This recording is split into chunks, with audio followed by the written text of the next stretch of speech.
बिहार के सासाराम और बिहार शरीफ में रामनवमी के बाद हुई हिंसा के बाद पुलिस प्रशासन की कार्रवाई जारी है। नालंदा में रामनवमी जुलूस के दौरान हुए हंगामे में अब तक 10 से अधिक प्राथमिकी दर्ज किए गए हैं। नालंदा डीएम और एसपी ने वार्ड पार्षदों के साथ बैठक की। दूसरी ओर रोहतास के जिला मुख्यालय सासाराम हिंसा मामले में प्रशासन की कार्रवाई जारी है। देखिए, कल सारे बिंदुओं पर आपको स्थिति स्पष्ट कर दी गई थी। जैसा कि आपको मैंने बताया है, 130 अभियुक्त गिरफ्तार हुए हैं अभी नालंदा में।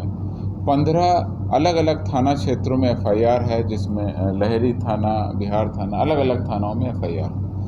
अब पुलिस का मुख्य काम ये है कि जो कांड दर्ज हुए हैं और जो अभियुक्त गिरफ्तार हुए हैं और जो एविडेंस सामने आएगा, उसमें फिजिकल एविडेंस भी है, ओरल एविडेंस भी है, इलेक्ट्रॉनिक एविडेंस भी है, डिजिटल एविडेंस भी है। ये सारे एविडेंस को मिला करके हम लोग निश्चित रूप से इस कांड के अनुसंधान में यह तहकीकात करेंगे और ये जानकारी लेंगे कि किस प्रकार से इस पूरे घटनाक्रम अचानक और इतने बड़े पैमाने पर किया गया। इसकी निश्चित रूप से अनुसंधान के क्रम में ही इसकी जांच पड़ताल की जाएगी और वो बातें अनुसंधान के क्रम में जैसे जैसे सामने आएंगी आपके सामने रखूंगी। चैट के माध्यम से भी नालंदा के डीएम का बयान आया, उन्होंने कहा कि कई मोबाइल जो सीज हुए हैं व्हाट्सएप चैट के माध्यम से हटाया गया था। इस तरह कई लोग देखिए, मैं आपको ये बता रहा हूँ कि पुलिस ने जब अनुसंधान कर दिया है, अनुसंधान शुरू हो गया है, तो पुलिस के अनुसंधान का इंतज़ार करिए। मैंने आपको बार बार बताया है और फिर बता रहा हूँ कि डिजिटल एविडेंस बहुत बड़ा एविडेंस रहेगा, ओरल एविडेंस रहेगा, लोगों के बयान सामने आएंगे।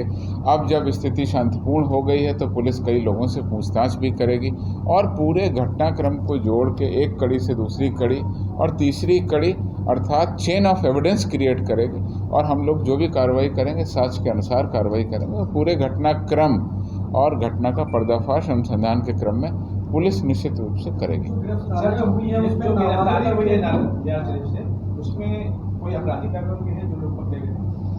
देखिए, अभी वो डेटा मेरे पास में नहीं आया है। हम लोग ये डेटा निश्चित रूप से कलेक्ट करेंगे और कि 130 जो गिरफ्तारियां हुई हैं नालंदा में, उसमें या बाकी रोहतास में भी जो गिरफ्तारी हुई 43, तो ये जो गिरफ्तारी हुई है इसमें किस तरह के लोग शामिल थे मैंने आपको बताया।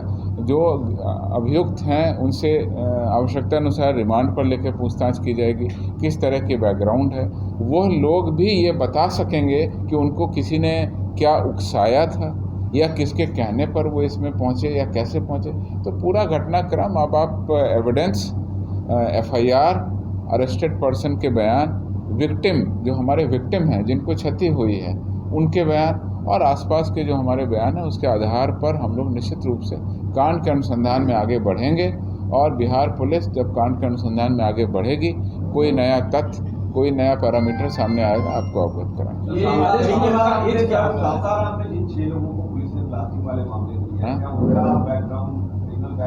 अभी मेरे पास में अभियुक्तों का ये विश्लेषण नहीं है कि किसकी क्या बैकग्राउंड रही है और एज वाइज प्रोफाइल भी आपने पूछा, वो भी प्रोफाइल सामने नहीं है।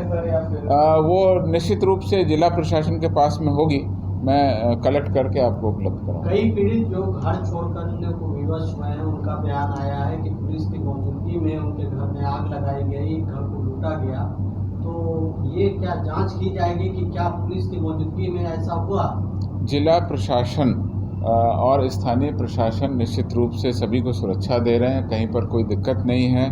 और जो आपने बोला, सभी तरह के जो विक्टिम हैं उन सभी का बयान लेकर के हम लोग निश्चित रूप से जो एक इन्वेस्टिगेशन का पॉइंट है उस पर आगे बढ़ेंगे और सभी को सुरक्षा देने के लिए पर्याप्त सुरक्षा बल उपलब्ध कराया गया है, जैसा कि मैंने ब्यौरा आपके सामने रख दिया। वायलेंस के बाद माइग्रेशन होने लगा, बहुत से जगह खबरें चली हैं, क्या स्थिति है सर अभी? देखिए, मेरी जानकारी और मेरे नियंत्रण कक्ष की जो जानकारी है, पुलिस मुख्यालय को जो सूचना प्राप्त हुई है, ऐसी कोई भी बात नहीं है कि कहीं से कोई माइग्रेशन हो गया है, कोई चला गया है, नहीं लौट रहा है। ऐसी कोई जानकारी हम लोगों को नहीं उपलब्ध है। स्थानीय प्रशासन ने अपने कंट्रोल रूम के नंबर, जिला प्रशासन ने अपने कंट्रोल रूम के नंबर भी उपलब्ध करा दिए हैं और उनके पास में कोई भी व्यक्ति अपनी समस्याएं रख सकता है, कोई भी बात रख सकता है। शहरी इलाके में धारा 144 के तहत लागू की गई है, जो अगले आदेश तक प्रभावी रहेगा। फिलहाल बिहार शरीफ में स्थिति पूरी तरह नियंत्रण में है। पटना से संजीव कुमार की रिपोर्ट।